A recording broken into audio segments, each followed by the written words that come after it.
get to hear me now.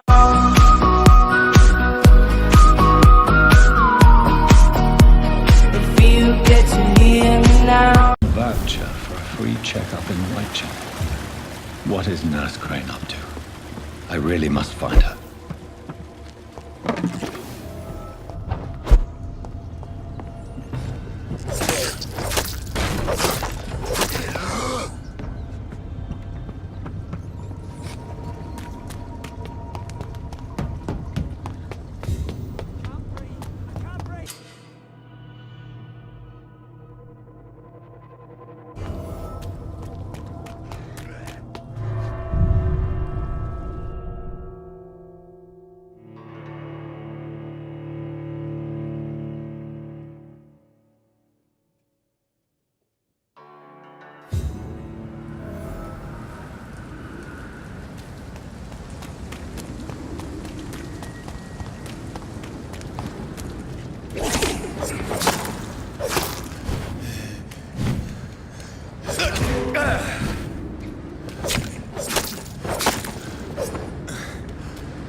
Best turn around if I were you.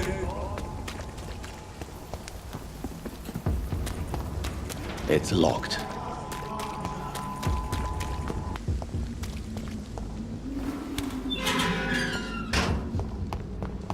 Whitechapel.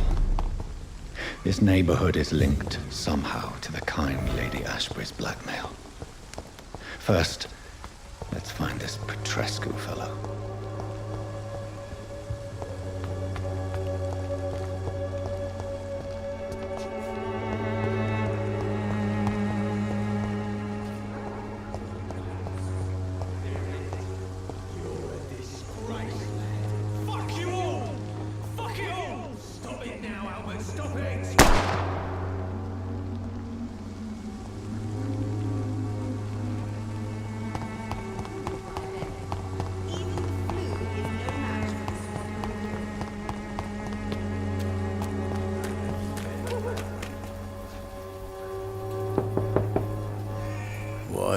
What do you want? Leave me alone. Good evening, sir. I'm Dr. Reed. I'm looking for Nurse Dorothy Crane. There is no Dorothy Crane here.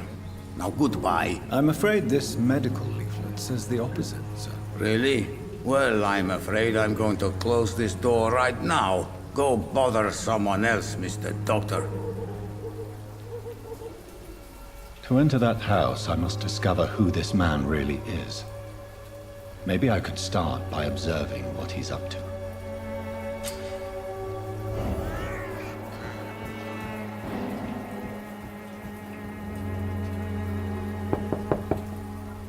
There's no one in.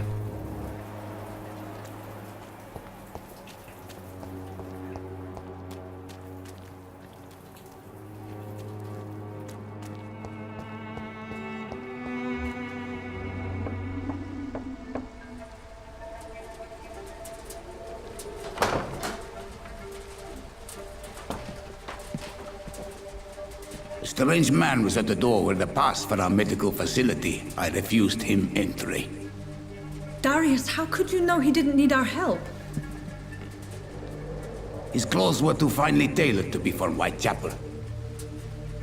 Perhaps just a friend of that stray poet who is always about. Richard Nithercott? No, not of the same cloth, this man. I suspect some machination from that journalist. Clayton Darby. Is he still asking questions?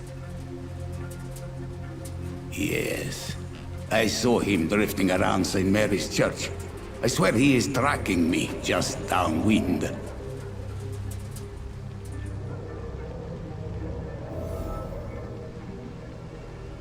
I must talk to that journalist or the poet. They must know about Darius. Nearby the church they just mentioned.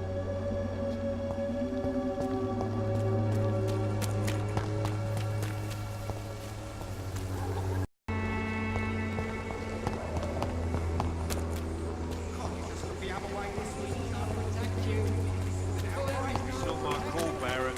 You pay one way or another. Please. Excuse me, sir.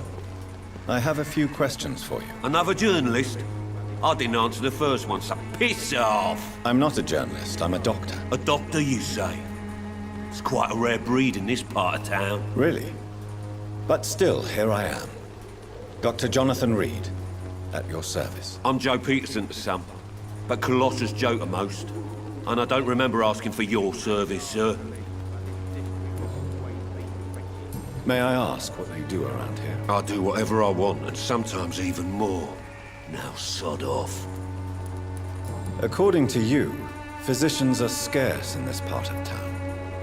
Why is that? Not familiar with this neighborhood, are you? I guess your fancy colleagues are too afraid of being stabbed in the back. This part of town does have quite a reputation. Would you say it's justified? Totally. Look at me, for instance. I always look my opponent in the eye before knocking him out.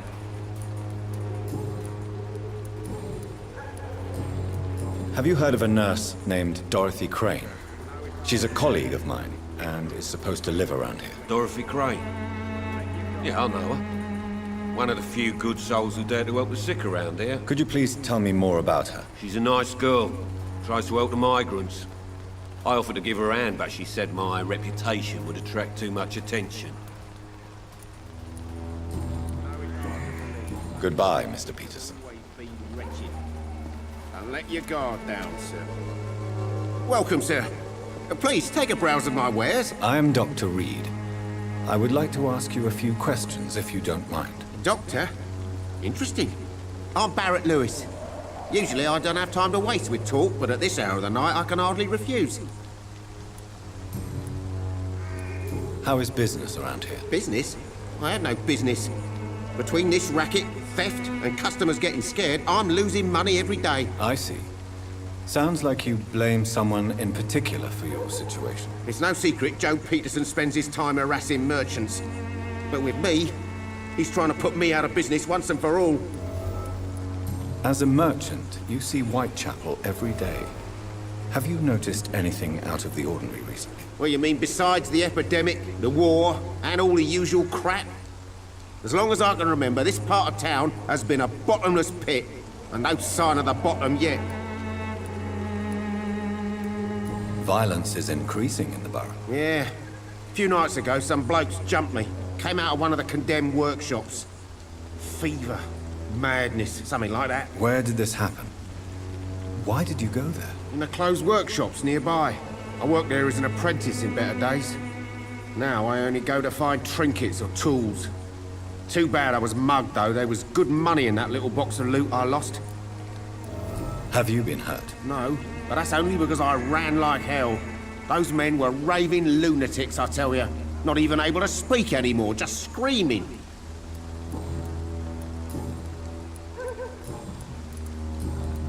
Have you heard of a nurse called Dorothy Crane? Nurse Crane? So the bitch really is a nurse, then? Always thought she was just some crafty foreigner, that one. Yes, she's a nurse, and quite a good one. What did she do to gain such notoriety? Dorothy Crane ain't even a real name. Something like Dorothea Craniu. Something like that. Came to England fleeing the war, I was told. That doesn't explain why she irritates you so much. Your precious Nurse Crane gives away medical supplies and prescriptions for free. I offered to sell it for a fair cut, but no. Miss Crane wanted to play the quiet saint. Right then.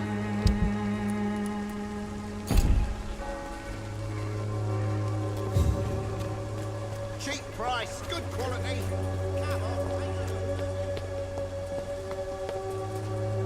Forgive my interruption. Do not apologize, my son. Father Tobias Whitaker is always happy to teach mortals about the incoming Armageddon. I am Dr. Jonathan Reed, and I just have a few questions. A scientist? You are much more lost than I thought, my son. What do you mean when you say that I am more lost than you thought? All scientists are entangled in a world of causes and consequences, and most of them can't see the plain truth. Quite a judgmental opinion, if you ask me. But what do I know?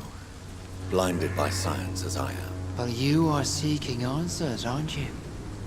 Answers about the Armageddon about to strike the city. Answers about the hidden truth. I am. But the answers I seek are based on facts, not superstition. Do you know Nurse Dorothy Crane from the Pembroke Hospital? I'd like to know more about her. I don't like the liberal ideas of nurses, but I especially abhor that Nurse Crane you mentioned. Why do you hate Nurse Crane more than other nurses? Before coming to London, she was a member of the communist resistance in her country. That's what happens when you let a woman get involved in politics. So, you're not exactly a fan of Florence Nightingale's work. But nurses are essential for modern healthcare. Nuns should be the only women allowed to take care of male patients. It's obvious only they have the necessary moral fiber. Have you any friends? Any family left in these terrible times? No. But I have a disciple I see as my son. He is so devoted. I sent him to preach the good word in the heart of this corrupted city. You sent him on some preaching crusade during the epidemic. As a true believer, Samuel will fear no evil while he walks through the valley of the shadow of death. Where did you send him? I sent Samuel to the Stonebridge Cemetery, where the pestilence and evil grows night after night. I have heard enough for tonight. Goodbye. By your false faith, imprisoned by your daily routine. Excuse me, sir. Are you familiar with this part of town? Name's Clayton Darby, reporter. Sorry, I'm new to Whitechapel. But perhaps you could help me since you're a journalist. My name is Jonathan Reed. Dr. Reed, the famous surgeon. I'll gladly help if I'm able, sir. Have you any idea of the danger you face in these streets at night? I've had to run and hide more than once from frenzied mobs incensed by the fever. Do you think the flu is really responsible for this, Doctor? I'm convinced there is more at work here than a simple epidemic. Really? To be honest, I could say the same. Some of the sick I saw or heard of. My God, what happened to them? Why are the newspapers keeping silent about the Spanish influenza? It's as though none of you care. There's a war going on. People shouldn't be demoralized by news of deadly diseases. I served in France. Our top priority must be to put an end to this butchery. This war must stop now. Sir, streets are a battlefield too. An invisible and untold war is going on, and it must be stopped. What is a journalist doing in this borough after sunset? He goes where none of his colleagues would dare to go, to inform the country. So you risk your life to reveal the truth. I saw many reporters do the same during the war. Whitechapel is the crucible of so many untold stories and tragedies. I want people to know them. That's quite honorable of you. But is the public interested? Not at all, sir. And that's why I'm an independent journalist, hoping to sell some stories.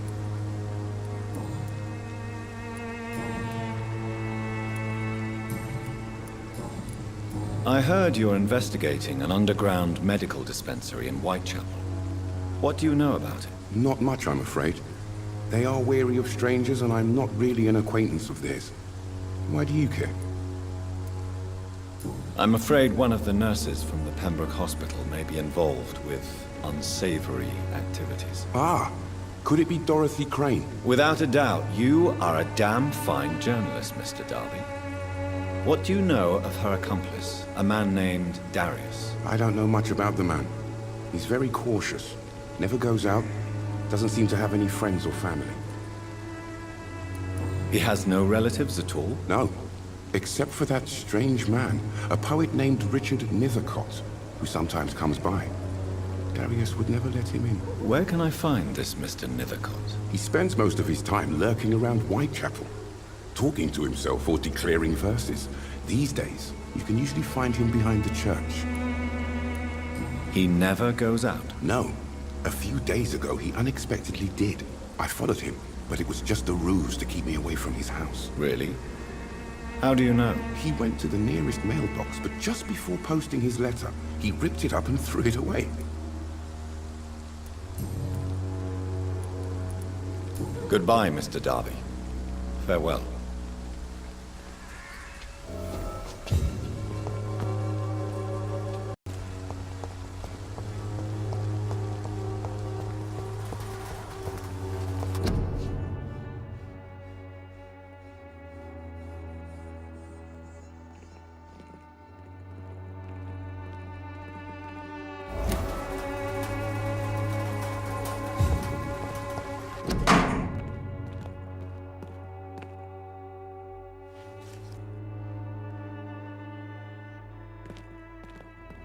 The content of Darius' letter to his children could give me more leverage to enter.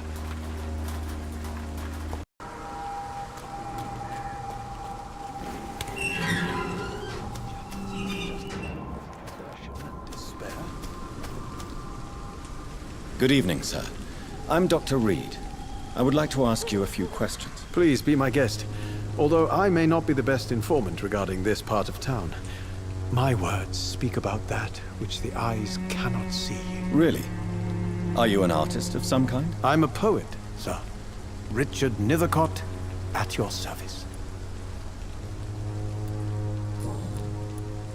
May I ask what you're doing at this hour of night, sir? Do you live here? Not at all. I'm just enjoying the pleasure of a quiet walk. Though night talks are always preferable, if you ask me. Especially with strangers. But are you not afraid of the epidemic? Oh, why should I? I see some equity in the Spanish flu. No flesh should be saved, say the scriptures. Good or evil, rich or poor, all are equal in the eyes of the flu. If you say so. But as a physician in a time of epidemic, I must caution you to avoid unnecessary exposure, sir. Thank you, Doctor. But we both know the seeker of truth has to go boldly where the weak dare not. What are your thoughts on the terrible situation in this city? Terrible, you say? No. Of course, the death of so many innocents is a tragedy. But the scourge has not been all bad for the city. Oh, no, sir. What are you talking about? Do you remember London before the flu? Noisy, cacophonic, quiet nowhere to be found. And now, listen to this oddly peaceful silence. Peaceful? That's quite an unusual way to speak about the epidemic. And very inappropriate, I must say. Most people fail to understand my perspective. I don't blame them. But how could I call myself a poet if I veiled my feelings? Are you aware that your life could be in danger in this part of town? But this is where I must be to feel the real beat of the city. I had to come, see it for myself, alone. If some misfortune came upon you, who would be here to help you? Well, you, for a start, my dear doctor. I understand your need for solitude, but it's not safe around here. I don't care. I don't have many friends, Doctor, and my family despises me.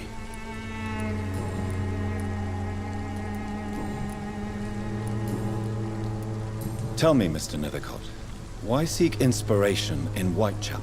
The place is not beautiful per se, but how to explain it? Stirring and challenging.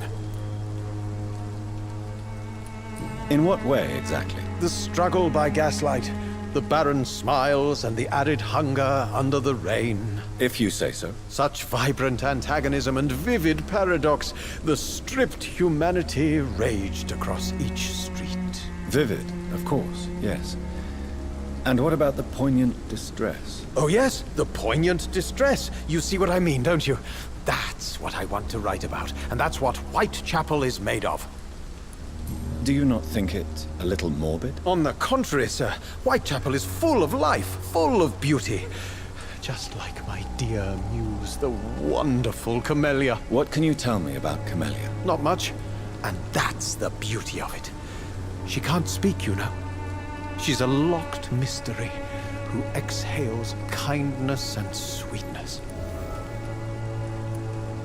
Perhaps you're just afraid to find out the truth about your muse. One day, perhaps, I'll ask her to come with me.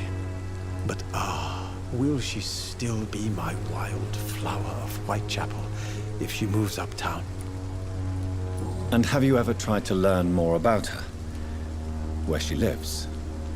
How she survives? Whom she may know? Maybe I prefer she remains an enigma.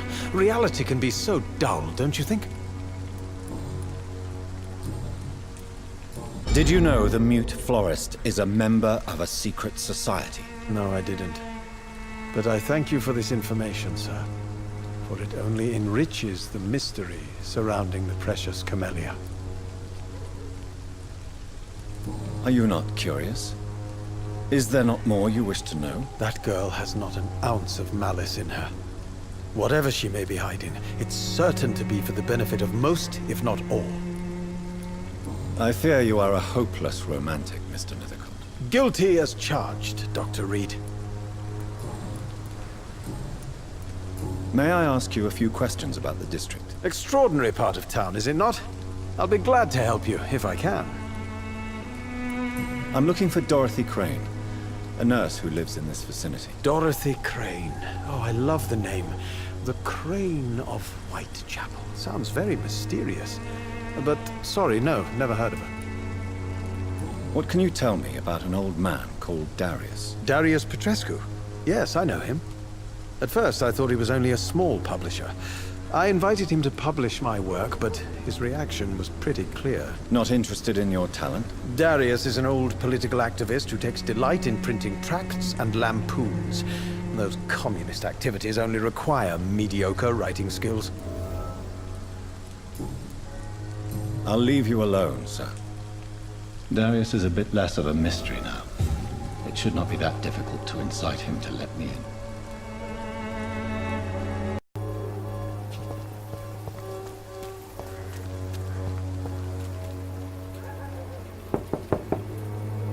Mr. Petrescu, just 1 minute, please. You again? Go away. Sir, wait. Stop this nonsense. I know Nurse Crane is here. Shall we speak man to man, you and I? All right. Speak up. Don't you see we're on the same side? We fight to help the poor, sick, and abandoned. I'm nothing like you, Mr. Doctor. Yes, you are. You too believe in providing medical care without charge. You know what we have to sacrifice to make the world a better place. I have to admit your words have conviction. All right, I'll let you see Dorothea. Don't make me regret this, though.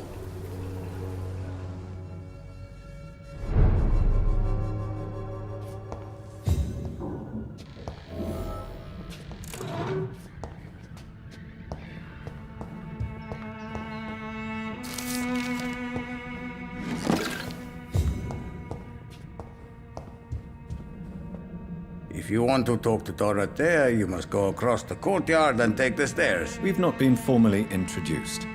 May I ask your name and occupation, sir? I am Darius Petrescu. I'm here to keep snitches and spies away from Dorothea. And I also run this little print shop. So Dorothy's real name is not Crane. Like myself and many people in this area, Dorothea is from occupied Romania. That's all you need to know. She seems important to the community. More than you can imagine. The West End does not want to hear of Whitechapel's misery. Dorothea is one of the few doing something about it. Tell me everything you know about Camellia, the mute florist. I do not believe in the afterlife, Doctor, but I'm almost convinced Camellia is an angel. She volunteered to give out our medical leaflets. Are you not worried for her safety? She is as brave as she is tough, and clever too. If only I had met her when I was younger. Are you in love with Camellia, Mr. Petrescu? Don't be stupid. If I had met her when I was younger, we could have won our revolution. Who is she, really? Do you know where she's from? She's not from around here, that's all we know. Camellia is not even her name. It's her favorite flower. You say she has no close family? Well, there's that awful poet who constantly follows her around like a lost puppy. A good man for sure, but a very poor writer.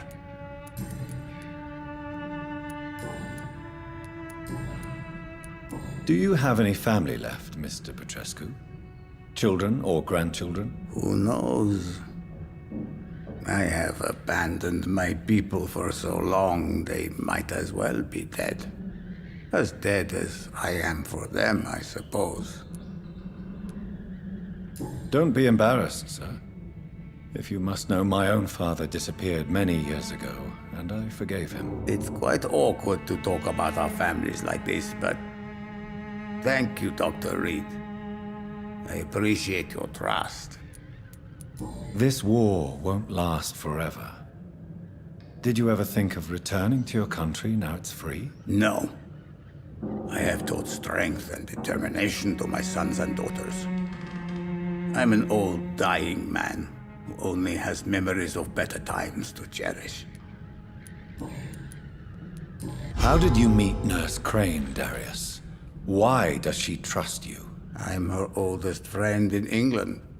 Dorothea and I share many ideas about this country and about the country we left. You mean occupied Romania, don't you? Even if not directly, I fought against your enemies. Really? Then perhaps you have more in common with Dorothea than meets the eye, Dr. Reed. I know you fought for your country when it was occupied, Darius.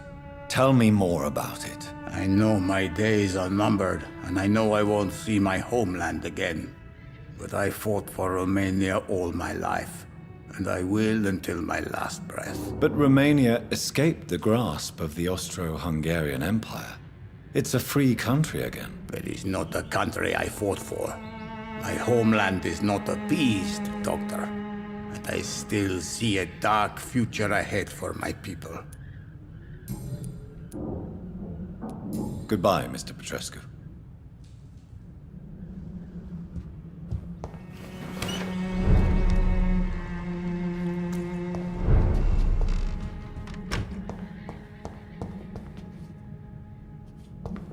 It's locked, all right.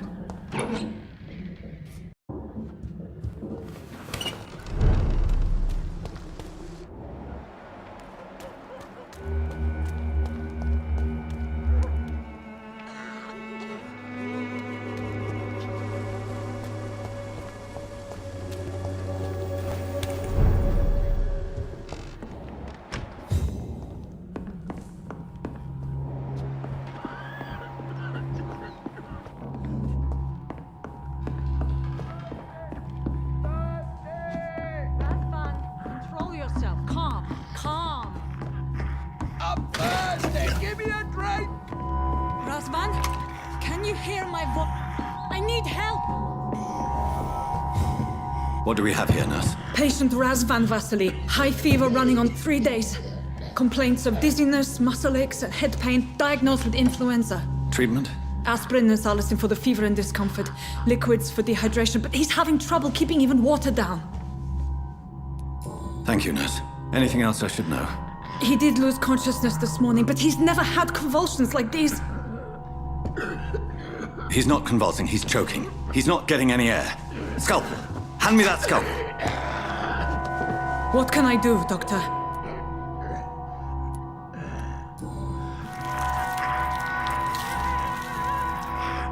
I need to perform a tracheostomy. Short pipe. That rubber tube will do. We're going to cut a passage for air through the neck. Yes, Doctor. He's breathing again, but he's coughing up blood. Internal hemorrhaging. I need to make another incision into the chest cavity to drain the fluids from the lung. Prepare another tube. A thoracostomy? Doctor, we've nothing to fight the infection. We need an aseptic environment. Right then, Nurse Crane. What do you suggest we do? I've no idea. I'm not the doctor. Time is of the essence. We need to perform a thoracic drain. Yes, Doctor.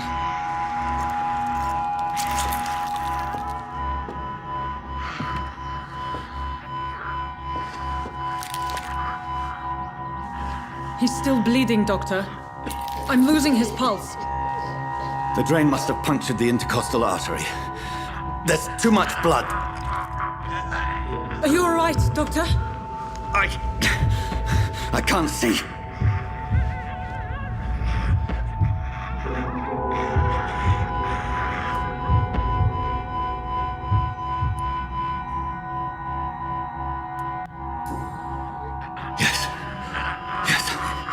I have this, nurse. Allow me to finish the procedure alone. I need the room. I'd prefer to stay and see this through. This is my patient, Doctor. I have needle and thread for stitching the wound.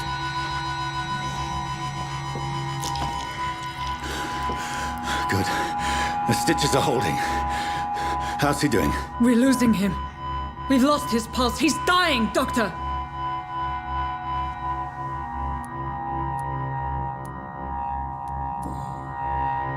Cardiac massage, now. Cardiac... What? Are you making this up as you go along?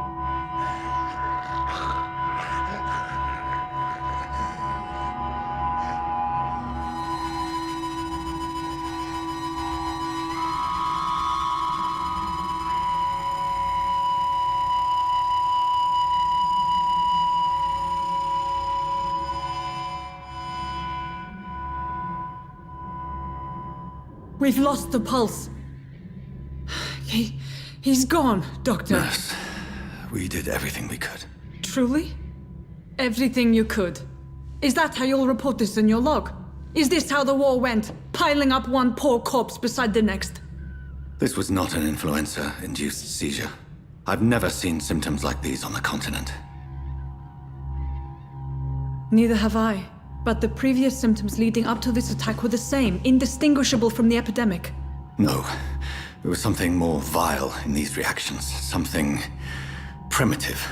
There have been numerous reports of mental breakdowns caused by the fever that accompanies the flu itself, Doctor. Yes, but... I'd best take some samples of the blood for analysis.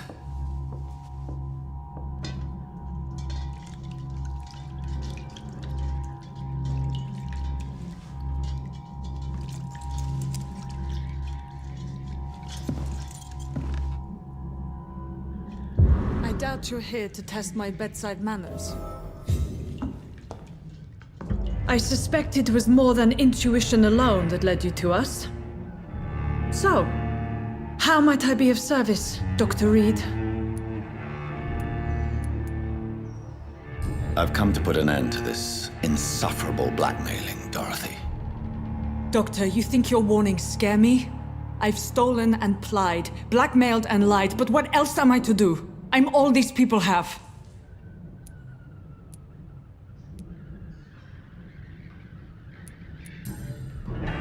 You've convinced me of the sincerity of your actions and their noble justifications. But all the same, blackmail is a crime, and it will stop, Nurse Crane. So, Are you going to turn me over to the authorities?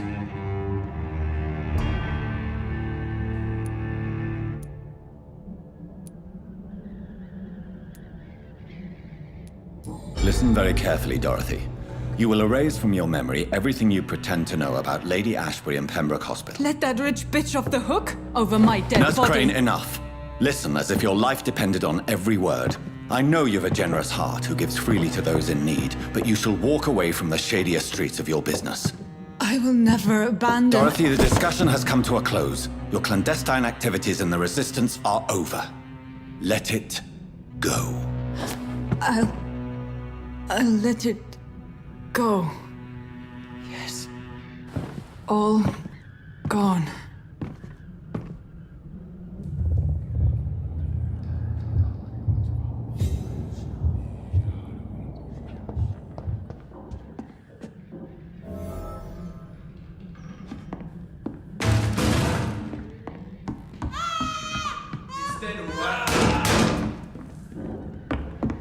It's one of them!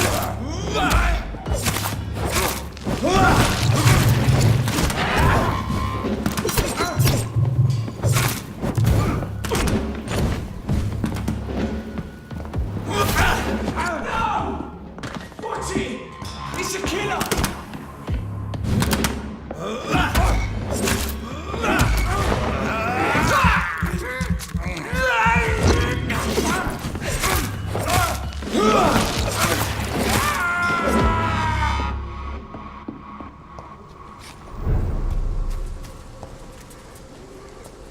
It's a leech!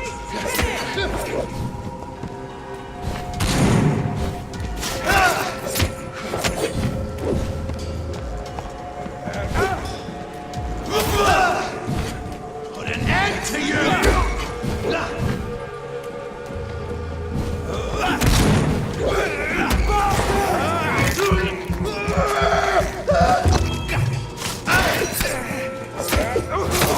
Filthy piece of shit!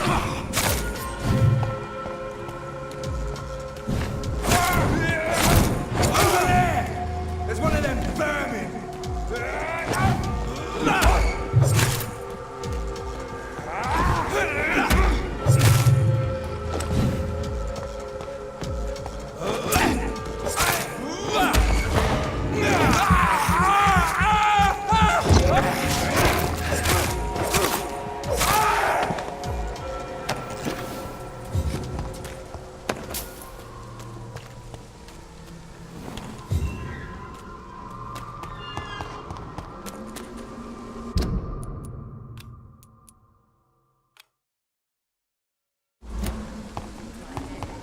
Even the flu is no match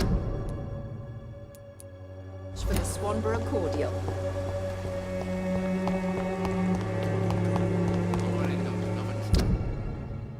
Arsehole littering the streets.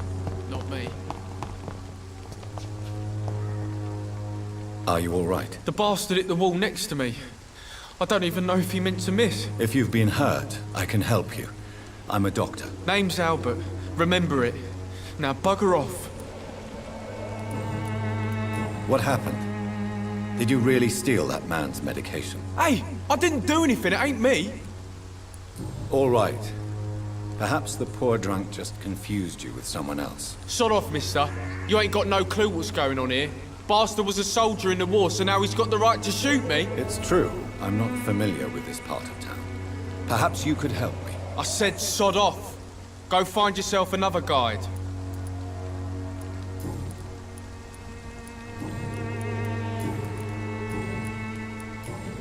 Goodbye, young man.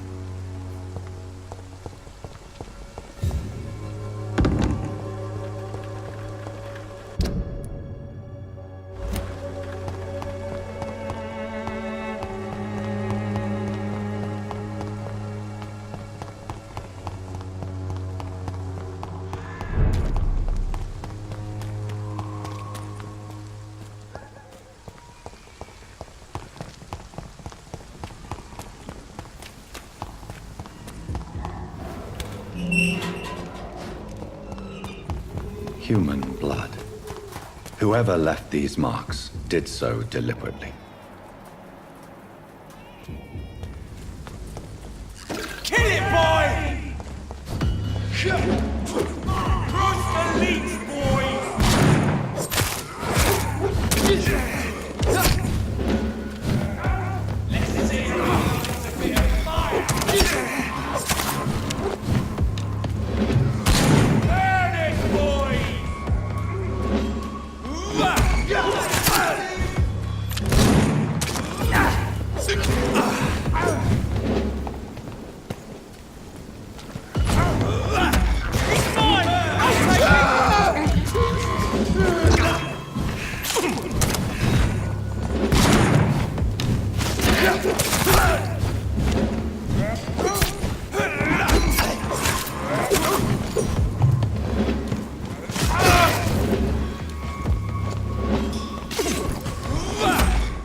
I would ask you to avert your eyes, sir, Or did you not know it was rude to stare? I knew it.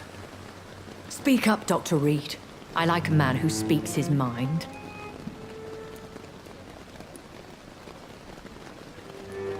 You killed him. He trusted you. And you killed him. Spare me your sarcasm, Jonathan. You are but newly born in this world. So in the end, the accusation was true, wasn't it? The situation is somewhat awkward nonetheless. I have not been observed sustaining myself for many decades. I have to say I'm a trifle embarrassed. Anyway, I have concluded my inquiries concerning your blackmailer. I see. Please excuse my agitated state. Under normal circumstances, I wouldn't let anyone see me in this condition. The case is closed, your ladyship. The person who took advantage of you has, shall we say, seen the error of her ways. So who was it? My lady, the blackmailer was dealt with using the utmost discretion. The culprit's identity is of no relevance. Thank you, Jonathan. That is exactly what I needed from you. You have proven your loyalty, so, as a friend, please accept this small token of my appreciation. Thank you, my lady. If you have an inclination to learn more about vampires or your current situation, I will be glad to aid you in your quest for knowledge.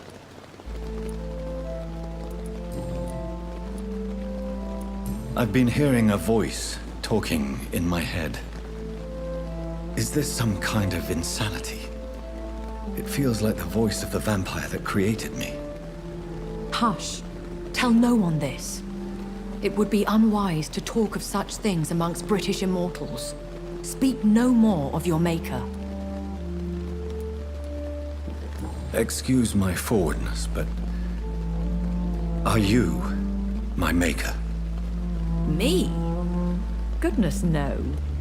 Only a foolish immortal would create a progeny without taking precaution, and I'm no fool. How could this cause offense? Only the powerful immortals can mentally call to their progeny. No vampire or hunter will sleep easy, knowing that an unidentified elder is stalking the streets of London. A vampire? Is that what I am? What we are? Such a crude word, defined by penny dreadfuls and drunken hacks. No. You are now an Ekon, and that you shall remain. Are you an Ekon too? Yes, I am. We are the closest thing to what man refers to as vampires. Forget what you think you know about us. So we are Ekons. How can I identify us amongst other vampires? How to put it? All Ekon are vampires. But all vampires are not Ekon. We are but a branch of the immortal tree. I don't understand. Why was I created and then left for dead?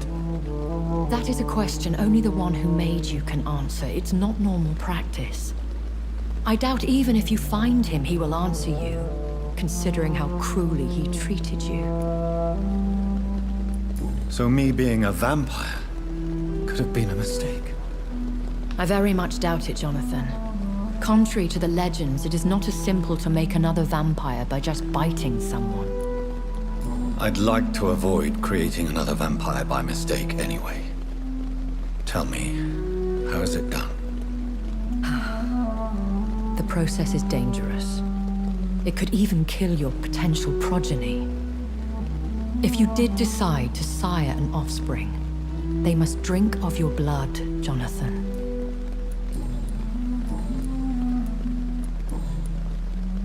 Why does Dr. Swansea allow you to feed on the patients of the hospital? Dr. Swansea is a good and compassionate man. He is trying to find a solution for our hunger. Until that happens, he is clever enough to understand that I only feed upon the dying.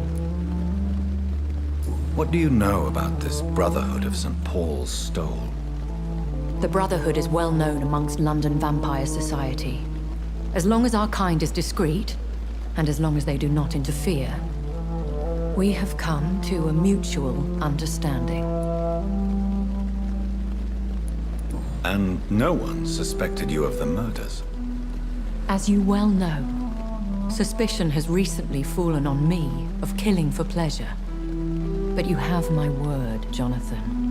I take no pleasure in taking a life.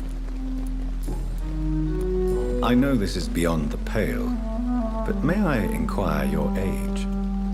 Really? And I thought you were gentlemen.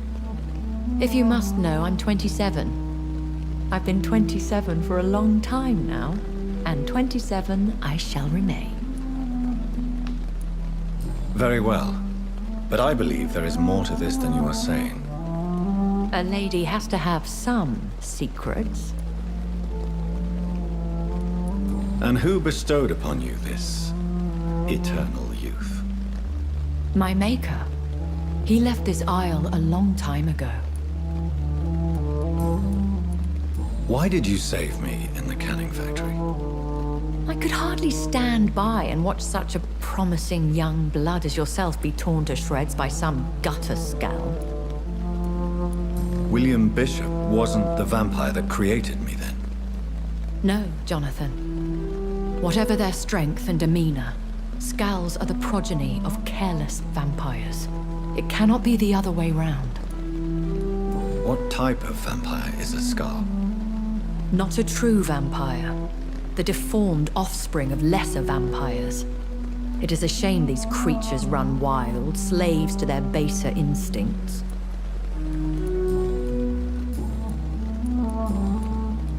I've been away from London and England for 3 years.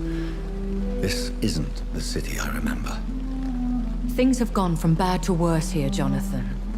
I've lived in this city for a long time, and I've never seen it like this.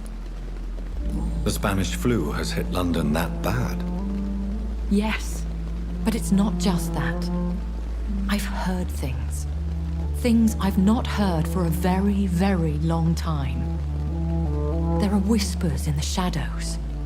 Something far worse than the Spanish flu is here in the city. What is it you fear? Fear has long since flown this form. But there is something malevolent circling us. I feel fear is merely waiting in the wings. Are there many vampires here in London? Immortals are of a rare breed, and we often tend to hide. But you may occasionally meet some of us at night. Do you know any of them? Have you an idea of the identity of the vampire who attacked me? You mean your maker? No, Jonathan, I have no clue. But I fear he or she is as careless as cruel. To let you discover your new condition by yourself. What do you mean? Every now and then, you may discover an immortal in the deep of the night. But we are a rare and reclusive breed. Our progeny is almost never accidental. Will they all be as affable as you, my lady? I do not see why not. But remember, even the shark smiles before he bites. That sounds like a lesson from experience.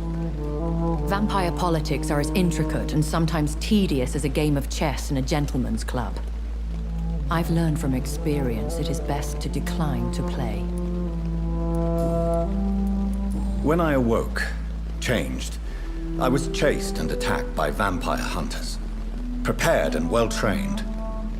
Though I can't be certain, more than likely it was the once glorious Guard of Priwen. Once glorious, but still dangerous. They have seen better days, but all fanatics are dangerous. You would be wise to stay clear.